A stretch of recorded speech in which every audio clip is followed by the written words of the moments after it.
hoy empezamos esta nueva serie. Pero antes, quiero preguntarte, si alguien te preguntara a ti, ¿Dios existe? ¿Cómo lo comprobarías? ¿Cómo puedo saber con seguridad que Dios es real? ¿Cómo puedes saber que Dios es real? ¿Cómo? Bueno, vamos a responder esa pregunta en esta nueva serie que la hemos llamado ¿Cómo puedo saber? Son 7 preguntas importantes, 7 preguntas más importantes de nuestra vida, y conversaremos acerca de estas preguntas y responderemos estas preguntas. Y hoy vamos a responder esta pregunta: ¿cómo puedo saber que Dios existe? Pregúntale a la persona que está a tu lado: ¿cómo puedes saber que Dios existe? Dígaselo. ¿Cómo puedes saber que Dios existe? Hermanos, amigos, esta es una de las interrogantes más comunes del hombre moderno, que se la hace al cristiano. ¿Cómo puedo saber que Dios existe? Pruébamelo. Y muchas veces nosotros pues le decimos, ¿cómo que no? Claro que existe nuestro Señor, nuestro Dios, y usamos argumentos bíblicos para demostrarlo, que son muy importantes y relevantes. El asunto es que estas personas ateas, escépticas, pues rechazan esos argumentos por la dureza de su corazón y porque además no creen en la Biblia. Y entonces nosotros decimos, ups, ¿y ahora qué puedo hacer? Bueno, déjame decirte que teólogos cristianos capacitados, preparados, han propuesto pruebas racionales de la existencia de Dios, argumentos lógicos que nos ayudan a demostrar la existencia de Dios, aparte de lo que enseña la palabra del Señor. Tenemos argumentos, convicciones para poder demostrar esa existencia. Recuerde, Dios no escribió su palabra, no inspiró a hombres para que se escribiera la Biblia para demostrar su existencia. Es como cuando tú recibes un libro de un autor. Él no escribe para demostrar que existe, él quiere comunicar un mensaje. Pues la Biblia es uno de los instrumentos de Dios para que Él sea conocido. Él se hace conocer a través de la palabra del Señor. Pero nuestra fe es una fe inteligente. A veces la persona piensa que los cristianos, los que creemos en Dios, agarramos nuestra mente, nuestro razonamiento, lo envolvemos en un paquete de regalo y lo echamos al tacho de basura. No, no es así. Nosotros tenemos fundamentos. Nuestra fe está fundamentada en hechos, argumentos y evidencias. La fe no está en oposición a la evidencia, al contrario, en esta se fundamenta. Tenemos buenos fundamentos y evidencias. Y como le decía, estos teólogos cristianos han propuesto por lo menos, hay otros, pero por lo menos 3 argumentos a favor de la existencia de Dios. No son argumentos que diríamos corresponden a la emoción. Nosotros no nos guiamos por las emociones, son convicciones que tenemos, convicciones respaldadas por la razón. Estas evidencias ayudan tanto a fortalecer la fe del creyente como a desafiar al escéptico a considerar seriamente la existencia de Dios. Tenía un amigo cubano. ¿Cuántos cubanos hay en la casa? ¿No hay ni un cubano? ¿No han llegado aquí? Hay muchos cubanos, amigos cubanos. Yo tengo un amigo cubano mayor de edad y que él siempre, cuando me encuentro con él, me dice: Dios no existe, Dios no existe, Dios no existe. Y yo le digo: mira qué curioso, ¿qué has hecho tú para poder afirmar que Dios no existe? ¿A qué galaxias has viajado y has dado la vuelta a las galaxias, al mundo, y no lo encontraste a Dios y ahora regresaste para poder afirmar y decir Dios no existe? ¿Has hecho eso? ¿Cuál crees que es la respuesta? No.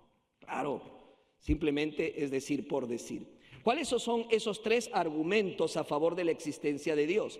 Te los voy a compartir, va a aparecer en la pantalla, si gusta sacarle foto, porque no te sorprenda que te vas a encontrar con personas ateas, escépticas, que van a desafiar tu fe. Y la Biblia nos demanda que nosotros defendamos nuestra fe. Eso es lo que se llama la apologética bíblica. Hermanos, tenemos razones lógicas para demostrar la existencia de Dios, y más de uno se va a quedar con la boca abierta porque no va a poder contra esos argumentos. ¿Cuáles son? Número 1, el argumento cosmológico, el argumento del diseño, el diseño inteligente y el argumento moral. Con estos tres argumentos usted demuestra la existencia de Dios. Amén. Vamos al primero, el argumento cosmológico. ¿Qué dice la Biblia en Génesis capítulo 1, versículo 1? Génesis capítulo 1, versículo 1. ¿Qué dice? Dice así: en el principio, ¿cuándo? En el principio, ¿qué? Creó Dios los cielos y la tierra. Creó Dios los cielos y la tierra. Nosotros creemos que Dios es el creador. ¿Alguien puede decir amén? Ahora, en la pantalla aparece una imagen que es un juego de dominó, ¿verdad? El juego de dominó que usted lo va a ver en este momento. Ese juego de dominó, hoy por hoy incluso se usa estas fichas para hablar sobre el efecto dominó. ¿Han escuchado eso? El efecto dominó. Que es que básicamente unas fichas cuando se cae, y están todas estas fichas paradas juntas una detrás de otra. Si yo boto la primera ficha, ¿qué va a pasar con la segunda? Se cae. Y la tercera, se cae. Y la cuarta, y así sucesivamente, todas las fichas se van a terminar cayendo. ¿Eso qué quiere decir? Que una causa original y un efecto. Causa y efecto. La causa fue el inicio que alguien tocó esa ficha. Y el efecto, lo que pasó a continuación. No se caen solas, tiene que haber una causa, algo que lo origina. La pregunta clave entonces es, ¿por qué existe algo en lugar de nada? Este argumento cosmológico dice, todo lo que comienza a existir tiene una causa. El universo tuvo un comienzo, por lo tanto el universo tuvo una causa. Esa causa debe ser eterna, inmaterial, poderosa e inteligente. ¿Quién cree que es la causa? Es Dios. Es Dios que da el inicio a todo lo que nosotros vemos.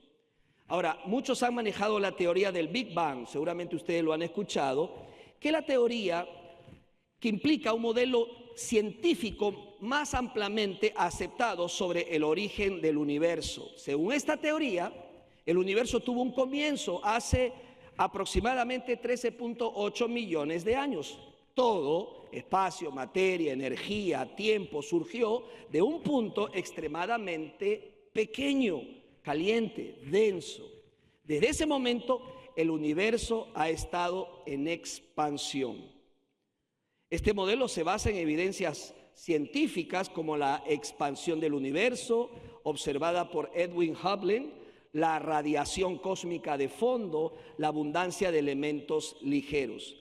¿Cuál es el problema con esto? Algunos astrónomos ateos, rechazaron inicialmente esta teoría. No les convenía, no les gustaba. Aunque estos científicos del siglo XX pueden ver la evidencia frente a ellos, esa cosmovisión que tienen atea, materialista, les impide creer que el universo tuvo un comienzo, que este universo no es eterno y sin comienzo, como ellos proponen a través del modelo del estado estacionario. Cuando se presentó la teoría del Big Bang, la rechazaron no por falta de evidencia, no, sino porque aceptarla implicaba reconocer que el universo tuvo un comienzo y lo demás es un efecto, la causa es Dios. Esto es problemático para aquellos que sugieren la posibilidad de un creador, lo cual tiene implicaciones religiosas. ¿Pero qué dice la Biblia? En el principio creó Dios los cielos y la tierra. En el principio. Ahora es interesante que la palabra griega principio es reshit, que significa o implica no solo el inicio del tiempo, sino también el origen de todo orden y propósito creado por Dios. Y en griego la misma palabra principio es arché, utilizado en Juan 1:1 y en otros lugares del Nuevo Testamento para hablar del origen eterno, especialmente en relación con Jesucristo. Hebreos 3:4 dice, porque toda casa es hecha por alguno, pero el que hizo todas las cosas es Dios. ¿Qué es lo que le estoy diciendo? En pocas palabras, este argumento confirma la creación de Dios. La prueba fundamental de la existencia de Dios está simplemente en lo que Él ha hecho a nuestro alrededor. No lo podemos negar. Está allí, es una evidencia y no podemos ocultarlo. Hay una causa y un efecto. La causa de todo es Dios. El siguiente argumento es el favorito mío, que es el argumento del diseño. El diseño inteligente. ¿Cuáles han escuchado ese argumento? El diseño inteligente. Mire, vaya conmigo a Romanos capítulo 1, versículo 20. Romanos 1:20. ¿Qué dice la Escritura en Romanos 1:20? Dice así. Romanos capítulo 1, versículo 20. Dice así: porque las cosas invisibles de Él, ¿quién es Él? Dios. Las cosas invisibles de Él, su eterno poder y deidad, o sea, su carácter, su esencia, se hacen claramente ¿qué? Visibles. O sea, podemos verlo, podemos conocerlo desde la creación del mundo, siendo entendidas por medio de las cosas hechas, creadas, de modo que no tienen excusa. Las personas no tendrán excusa porque esta creación revela un creador. Amén. Revela un creador. Pregunta: ¿cómo explicar el orden y la complejidad del universo? ¿Cómo lo explicamos? Ni los ateos pueden dar respuesta a la complejidad del universo. Vamos a pensar, vamos a usar mucho la lógica aquí. Si usted y yo, esta fue una ilustración de un profesor de la universidad donde hice una maestría. Y él decía, y me gustó mucho, y él decía: si tú caminas por la playa, por la arena, y te topas con una roca, con una piedra, ¿ok? Una piedra, ¿tú qué vas a decir? Esa piedra está ahí de manera, ¿cómo? Natural. Ahí está la piedra. ¿Cómo llegó la piedra ahí? Naturalmente. Las olas, el viento, la hizo rodar, la marea, pero ahí está, es natural, es algo natural, la roca. Ahora, tú sigues caminando y te topas, y aquí quiero que lo muestre, con un reloj. Con un reloj. ¡Pac! Y lo ves y ves un reloj hermoso.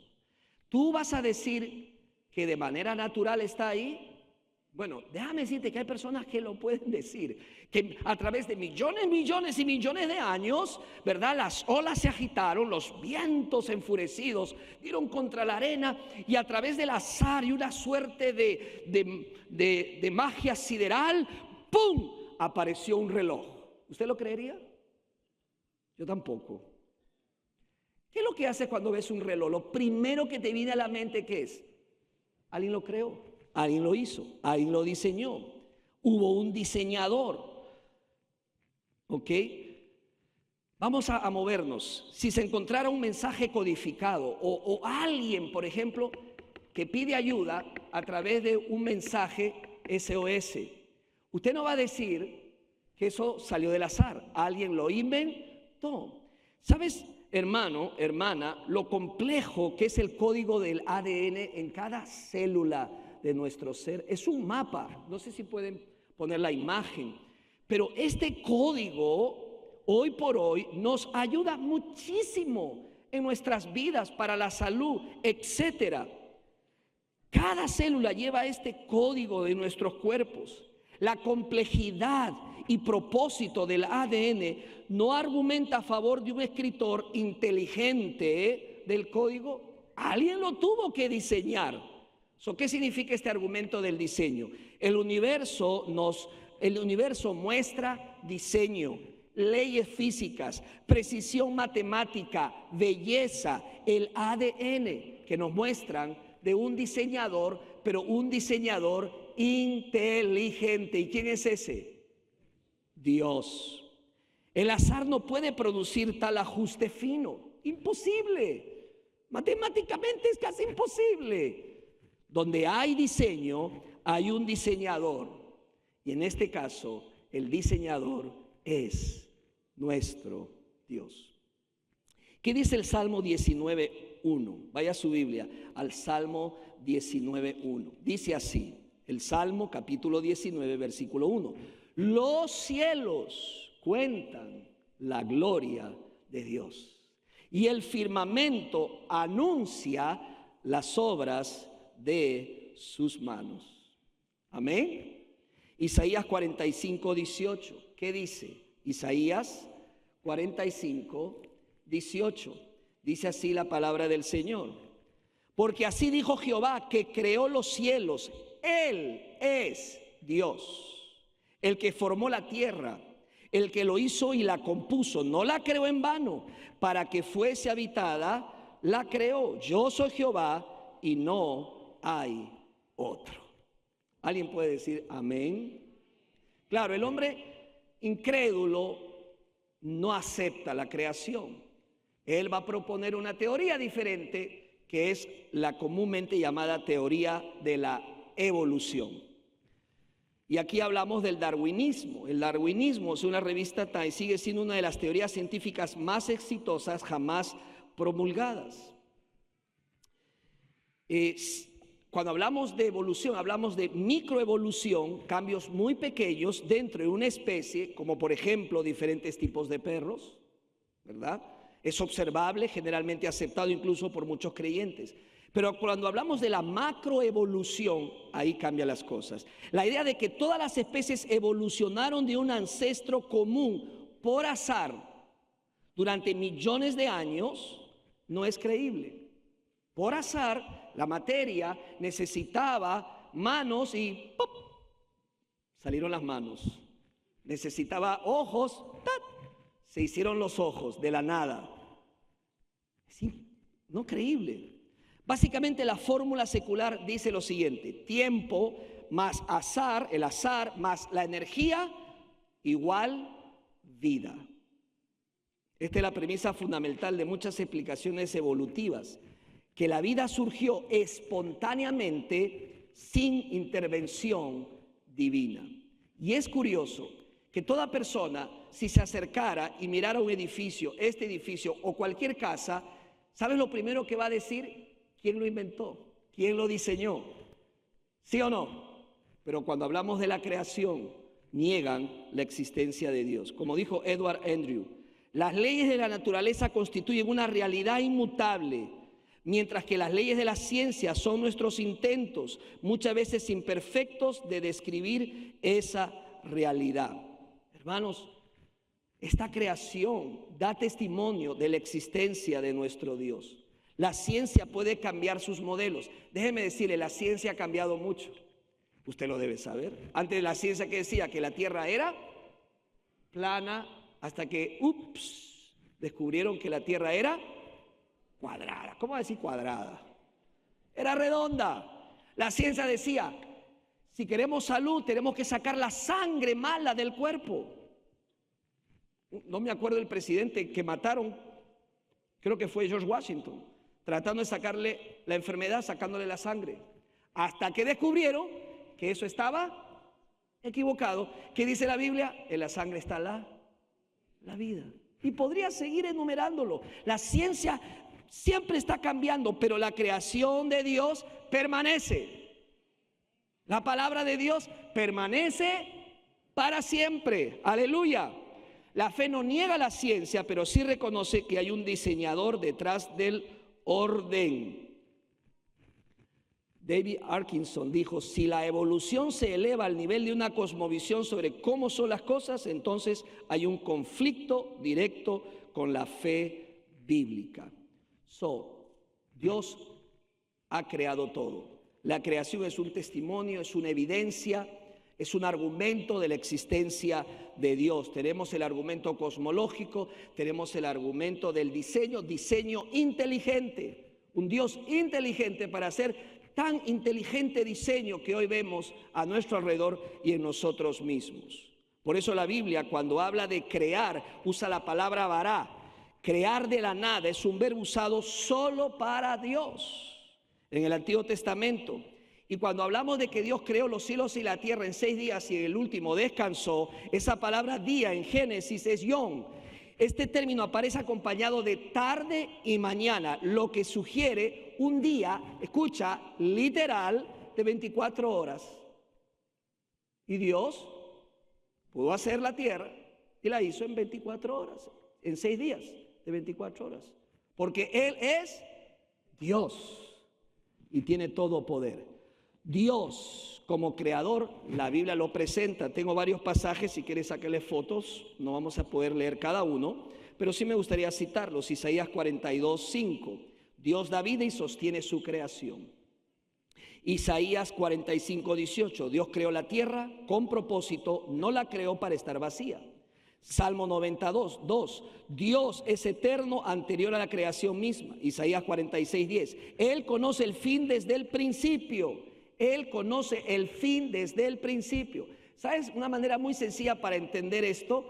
Imagínate una procesión, un festejo en la calle con una gran muchedumbre que tiene un inicio y tiene un final, esa procesión. Y Dios desde el balcón ve todo desde el principio hasta el fin, porque Dios está fuera del tiempo. Dios hizo el tiempo. Salmo 62:11, Dios es poderoso. Job 42:2, nada puede frustrar sus planes. Salmo 62:11, Dios es poderoso. Job 42:2, nada puede frustrar sus planes. Salmo 115:3, Él hace lo que le place. Isaías 43:13, nadie puede revertir su obra. Lucas 1:37, nada es imposible para Dios. Y el Salmo 139:16, Dios conoce todos nuestros días desde antes de nacer. Amigo, amiga, tú no eres un accidente. No interesa las circunstancias que hicieron que tú llegaras a esta tierra. Lo que sí te puedo decir es que tú eres una creación de Dios y eres hecha a imagen y semejanza de Dios. Tienes propósito, plan y destino para tu vida. Búscalo con todo tu corazón. Acércate a tu Creador. El argumento cosmológico que nos habla y nos muestra estas leyes que son irrefutables, nos habla de la causa y el efecto. El argumento del diseño, un diseño inteligente, no lo podemos obviar, es obvio frente a nuestros ojos. Y por último, el argumento moral. Es un argumento de peso, el argumento moral. ¿Qué dice Romanos capítulo 2, versículos 14 y 15? Vamos a Romanos capítulo 2, versículos 14 y 15. Dice, porque cuando los gentiles que no tienen ley hacen por naturaleza lo que es de la ley, estos, aunque no tengan ley, son ley para sí mismos. Verso 15, mostrando la obra de la ley escrita en sus corazones, dando testimonio sus conciencias y acusándoles o defendiéndoles sus razonamientos. La pregunta que tenemos que hacernos es, ¿por qué reconocemos que algunas cosas son realmente malas? ¿Por qué tenemos ese razonamiento? Esto es malo, esto es bueno. Hay personas que van a negarlo, no, van a negar la realidad objetiva y van a aplicar que solamente existe lo subjetivo. Lo que está bien para ti no importa. Por eso que hoy en día a lo bueno lo llaman como malo y lo malo bueno. No hay nada objetivo, todo es subjetivo. Hasta a estas personas le pasa algo malo. Como por ejemplo, los atropellan. Como por ejemplo, cometen un atentado contra su vivienda o contra su vida. Ahí es donde ellos dicen, eso está mal. Entonces llegan al mismo punto. Hay una ley moral en nuestros corazones. ¿Qué dice este argumento moral? Existen normas morales universales, como el abuso infantil, como el asesinato, como el mentir, el robar. Son normas morales universales. Si no hay Dios, la moral es subjetiva y relativa. Esto sería un caos, pero no lo es. Hay leyes, hay jueces, hay moral. Mal que bien está allí. La existencia de valores morales objetivos apuntan a un legislador moral supremo, y ese es ¿quién? Dios. ¿Qué dice Miqueas capítulo 6, versículo 8? Miqueas capítulo 6, versículo 8. Oh hombre, el que te ha declarado lo que es bueno y que pide Jehová de ti, solamente hacer justicia y amar misericordia y humillarte ante tu Dios. Dios ha puesto en nuestro corazón esa ley moral en los corazones, así como ha puesto un sentido de eternidad. Escuchen, en el hombre hay un sentido de eternidad. No solamente hay un mundo real, físico, complejo y finamente armonizado. Él también ha inculcado un sentido de eternidad en el corazón de cada persona. Lo dice Eclesiastés capítulo 3, versículo 11. La humanidad tiene una percepción innata de que, hay algo más allá, en que la vida está más allá de nuestros ojos o los que captan nuestros ojos. Hay muchas películas de Hollywood que tratan de proyectarse hacia el futuro. Es esa búsqueda del ser humano, es ese sentido de eternidad en sus corazones, una existencia superior a esta rutina terrenal. Nuestro sentido de eternidad se manifiesta por al menos en dos formas: la legislación de la ley y la adoración. Cada civilización a través de la historia ha valorado ciertas leyes morales. Cada civilización, ahí están en sus códigos, en sus pronunciamientos, en sus leyes, las cuales son sorprendentemente similares de una cultura a otra. Déjame demostrártelo. Por ejemplo, el ideal del amor. ¿Acaso no todas las culturas abrazan ese ideal, ese aprecio por ese valor universal del amor? Por ejemplo, el mentir. Al menos casi todas las sociedades hay una condena universal hacia la mentira. Esto es lo que nosotros llamamos una moralidad en común, la compartimos todos. Este entendimiento global de lo que es correcto y de lo que es erróneo, ¿apunta a quién? A un supremo Dios moral, quien nos dio tal discernimiento.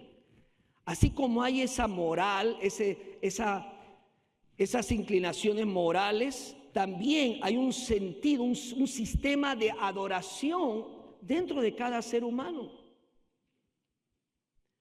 La gente en todo el mundo, independientemente de la cultura, siempre cultiva o ha cultivado un sentido de adoración. Al margen del objeto que terminen adorando, siempre van a adorar.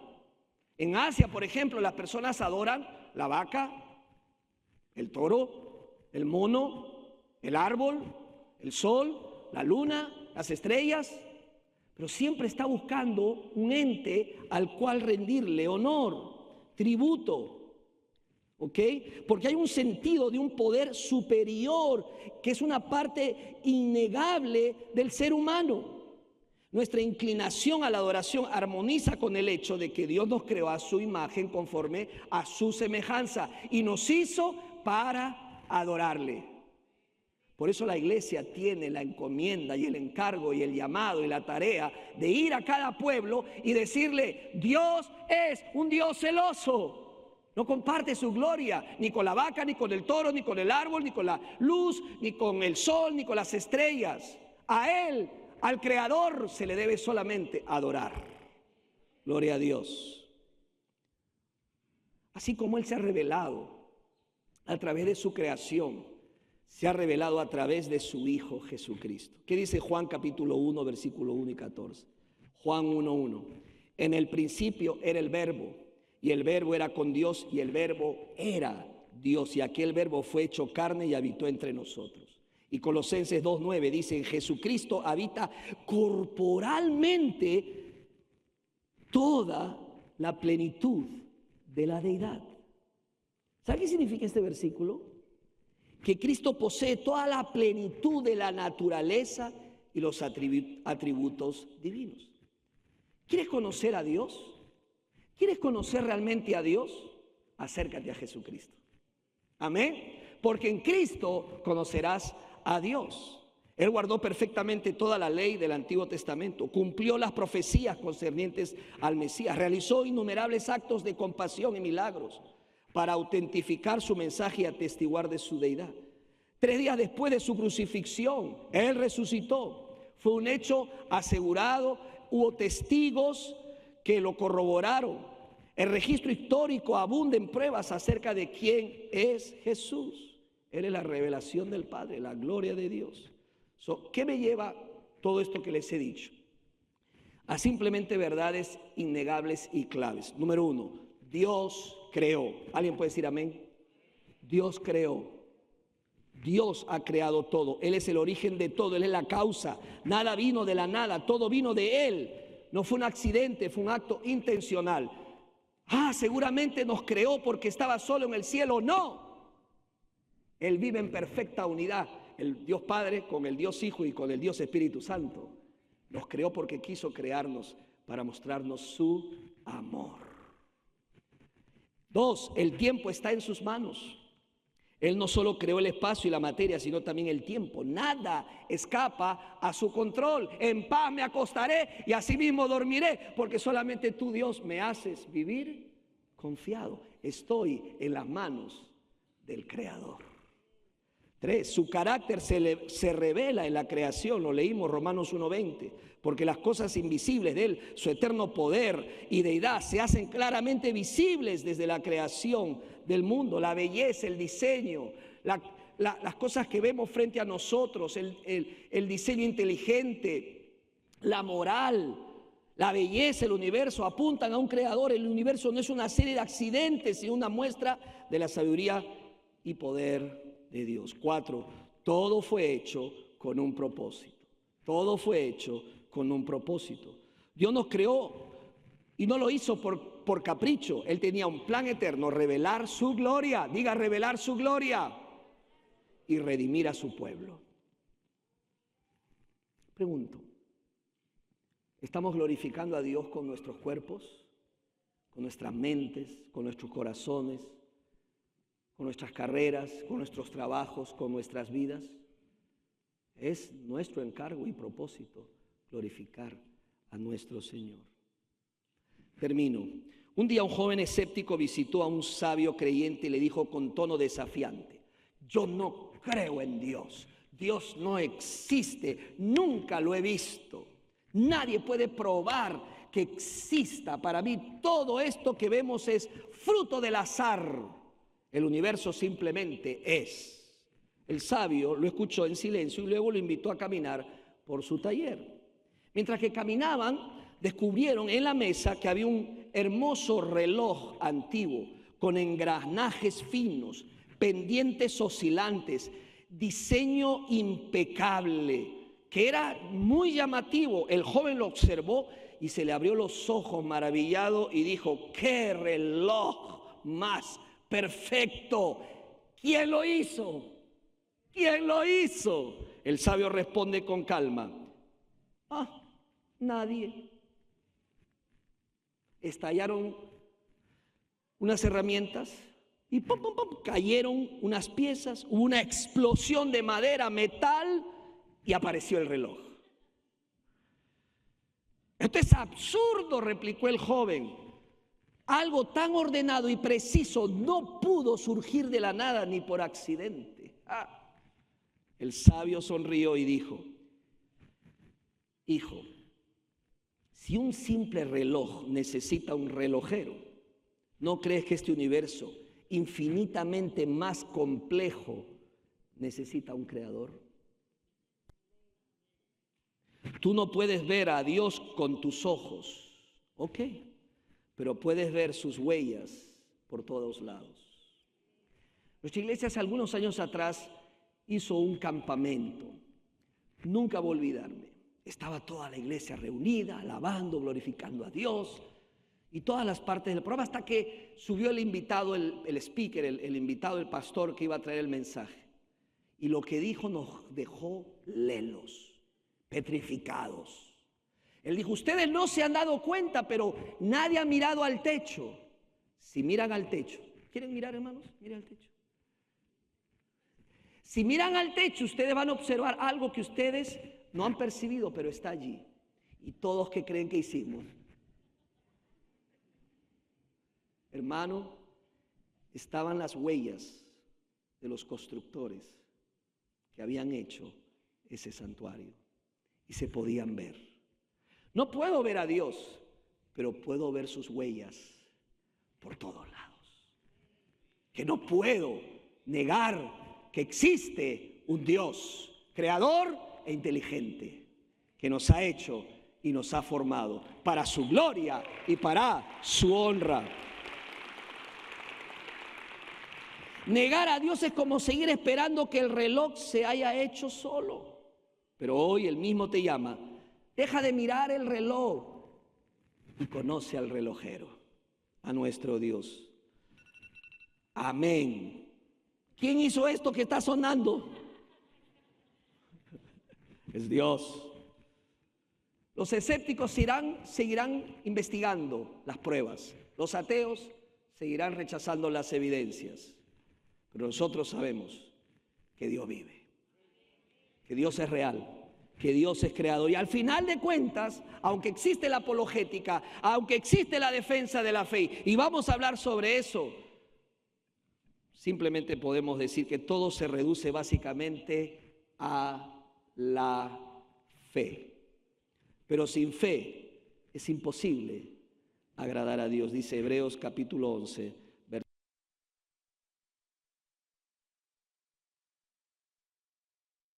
Que botar tu lógica y tu mente en un tacho de basura para seguir confiando y creyendo en Dios. No, tu fe tiene un fundamento, tiene fundamentos. No te llenes de temor. ¿Quién dijo miedo? Al contrario, tenemos argumentos lógicos de peso para demostrar la existencia de nuestro Señor. Vamos a orar. Amado Padre Celestial, Dios del cielo y de la tierra, creador del universo, venimos ante ti humildemente para decirte en esta tarde, sea la gloria y la honra a ti. Gracias por crearnos. Gracias, Señor, por que tú no solamente nos creaste, sino mantienes un orden preciso para que ninguna de las leyes se altere, que no haya ningún grado que se altere para que esto termine siendo un caos. No, tú mantienes tu creación, pero gime por el pecado que la ha afectado y que algún día será redimida. Señor, ayúdanos a que podamos hacer conocerte con nuestro conocimiento, nuestros argumentos, pero también con nuestro testimonio. Porque el mejor argumento que podemos tener es el cambio que Cristo hizo en nuestras vidas. Sea la gloria y sea la honra a ti por los siglos de los siglos. Amén.